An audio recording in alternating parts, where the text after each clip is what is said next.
종려나무는 유대 민족주의의 심볼과 상징이라고 할 수 있습니다. 유대인들은 스스로 생각하기를 자기들은 종려나무와 같다고 생각했습니다. 출애굽을 하고 첫걸음에 광야를 만나 고통을 당할 때 엘림에 이르렀고 엘림에서 종려나무 70조와 12샘을 만난 것을 그들은 기억하면서 또 40년 광야 생활 후에 가나안 정복에서 제일 처음 성 아름다움과 번성의 상징인 종려나무 성벽으로 불렸던 여리고를 정복함이 가나안 정복의 첫걸음이었음을 기억하면서 유대인들은 종려나무를 축복된 자기들의 나무로 그들은 여겨왔던 것입니다. 이방인들도 유대인들과의 전쟁에서 이기면 유대인의 상징이 종려나무라고 생각하고 자신들의 승전기념비나 자신들의 신전에 종려나무 가지를 새기면서 유대인들을 굴복시켰다고 형상을 만든 것을 봅니다. 유대인 남자들이 머리에서는 모자, 키파라는 모자는 종려나무의 가장 마지막 꼭대기를 상징한 모자입니다. 종려나무의 중앙 상층부의 가지를 키파 트라밈이라고 부릅니다. 종려나무는 웬만하면 죽지 않습니다. 다른 것은 건드리면 다시 살아나는데 이 꼭대기에 있는 종려나무 꼭대기를 가지로 탁 쳐버리면 바로 말라 죽습니다.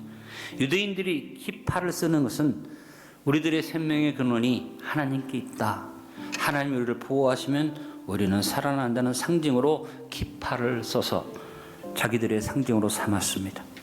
종려나무를 승리의 상징, 구원의 상징으로 여겼던 유대인들이 회당에도 성전에도 항상 종려나무 문양을 새겨놓고 성전을 장식을 했습니다. 솔로몬 성전의 사장벽에 장식 문양이 종려나무였고 성전 곳곳에 종려나무를 새긴 것은 성전의 주이신 하나님께서 구원과 생명과 풍요와 영광의 근원이심을 보여주면서 이처럼 유대 민족주의 상징인 종려나무는 민족의 독립이나 전쟁의 승전에서 항상 승리와 구원의 상징으로 종려나무 가지를 사용하는 일들이 있었다는 것입니다. 종려주일의 의미는 예수 그리스도가 십자가 고난을 앞두고 왕으로 예루살렘 성에 입성할 때 군중들의 환영을 받은 사건을 기념하는 데 있습니다. 이때 종려나무 가지를 흔들면서 환영했기에 종려주일이라는 이름을 붙이게 된 것입니다. 먼저 주님의 공식적인 선포 앞에 아멘의 백성들이 됩시다. 종려주일은 모든 사람 앞에 하나님의 구원을 공식적으로 선포한 것을 기념하는 주일이 종려주일입니다.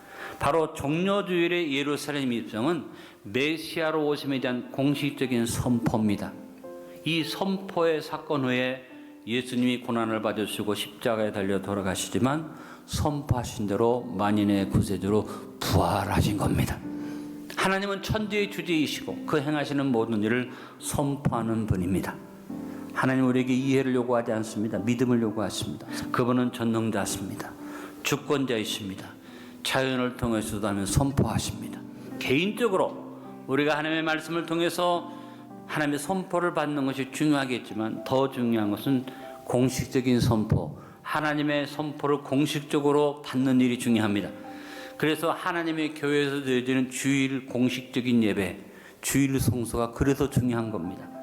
바울은 로마서 10장 17절에서 이 선포에 대해서 말합니다. 그러므로 믿음은 들음에서 나며 들음은 그리스도의 말씀으로 말미암았느니라. 그러므로 여러분들은 주일 성수가 중요한 것을 아시길 바라고 공식적인 말씀의 선포 앞에 서 있는 것을 중요하게 아시길 바라고 오늘로 주시는 말씀을 아멘으로 받읍시다. 또 하나 호산나를 부르며 주님을 영접합시다. 가장 주목해야 할 것이 뭐냐?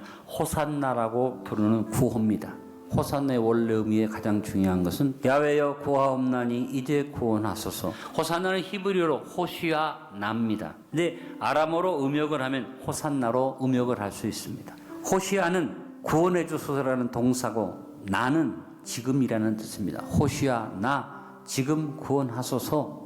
그래서 호산나라는 말의 의미는 지금 구원해 주십시오라는 의미입니다. 그러면 호산나는 여호와여 구하옵나니라는 기도의 결단 구호입니다. 또 호산나는 이제 구원하소서라는 구원에 대한 확신의 구호입니다. 예수 그리스도로 말미암아 구원을 얻은 우리에게는 강력한 기도의 결단 선언이 있어야만 합니다. 2024년 종려주일에 호산나를 부르며 우리의 절인 구원을 바라보는 기도의 결단을 하도록 합시다. 또 하나, 예수님을 나의 왕으로 영접해야 하겠습니다. 종료주일에서 우리가 주목해야 할 것 가운데 하나는 호산나라는 구호와 함께 예수님이 왕으로 예루살렘 성에 입성하셨다는 것입니다. 바로 예수님은 승리의 왕으로 오셨습니다. 예수님을 환영하는 무리들은 로마의 세력을 꺾고 이스라엘을 회복하는 승리의 왕으로 생각하며 호산나를 부르고 환호했지만 하나님은 예루살렘 입성을 통해서 예수님이 사탄의 권세를 깨뜨리고 승리의 왕으로 이 세상에 오셨음을 선포하신 것입니다. 언제나 우리의 삶에서 예수님을 승리왕으로 영접하고 사탄 권세를 대적하고 물리치는 삶을 삽시다. 또한 예수님은 겸손한 섬김의 왕으로 오셨습니다.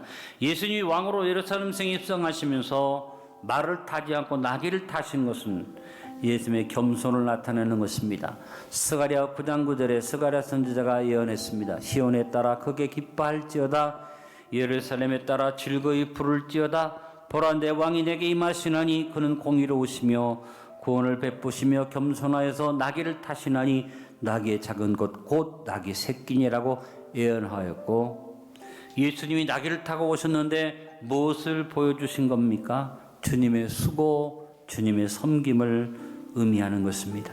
주님은 우리를 섬겨주시는 겸손의 왕으로 오셨습니다. 우리의 삶에 언제나 예수님을 겸손과 섬김의 왕으로 영접하고 주님을 본받아 우리도 겸손과 섬김을 실천하며 삽시다. 예수님은 평화의 왕으로 오셨습니다. 이사야는 이사야서 9장 6절로 7절에서 예수님의 오심을 예언하면서 예수님 이름을 평강의 왕이라고 밝혔습니다.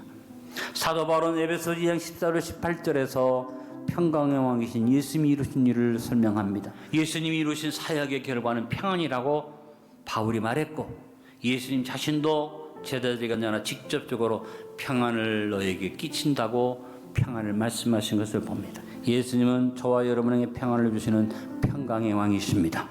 그러므로 언제나 하나님의 구원의 선포 앞에 겸손과 평화로 구원을 이루신 승리의 메시아신 예수님을 바라보며 삽시다. 오늘 말씀의 결론, 주가 쓰시겠다 하실 때 나를 들을 수 있도록 준비된 주님의 도구가 됩시다. 종료주일을 맞으면서 주님의 공식적인 선포 앞에 아멘의 백성들이 됩시다. 호산나로 주님을 영접합시다. 우리의 삶의 승리의 왕, 겸손과 섬김의 왕, 평화의 왕으로 오신 예수님을 영접합시다. 그리고 마지막 하나 더 생각해야 할 것, 종료주일에 숨겨진 한 사람이 나타납니다. 바로 주님이 타셨던 나귀의 주인입니다. 그는 누군지 알려지지 않은 사람, 이름도 알 수 없고 그에 대한 기록은 전혀 나와 있지 않습니다. 나귀를 끌고 왔던 제자들도 그 사람을 기억하지 못했습니다. 단지 그에게 전달했던 주님의 명령만 우리에게 남겨져 있습니다. 그 명령이 3절의 말씀, 만일 누가 너에게 왜 이렇게 하느냐 묻거든 주가 쓰시겠다 하라. 그리하면 즉시 이리로 보내리라 하시니. 저는 2024년 종료주일에 이 명령을 깊이 묵상하면서 내가 주님 앞에 준비된 도구와 그릇으로 준비되기를 기도드립니다. 부족하지만 주님이 쓰신다고 할 때 언제나 나의 전부를 들으시는 그릇으로 준비되기를 기도합시다. 우리 모두 종료주일을 맞아 호산나를 부르면서 주인이신 주님이 쓰시기에 합당하며 모든 선한 일에 준비되는 깨끗한 것들로 우리 자신을 준비하고 나갑시다. 아버지.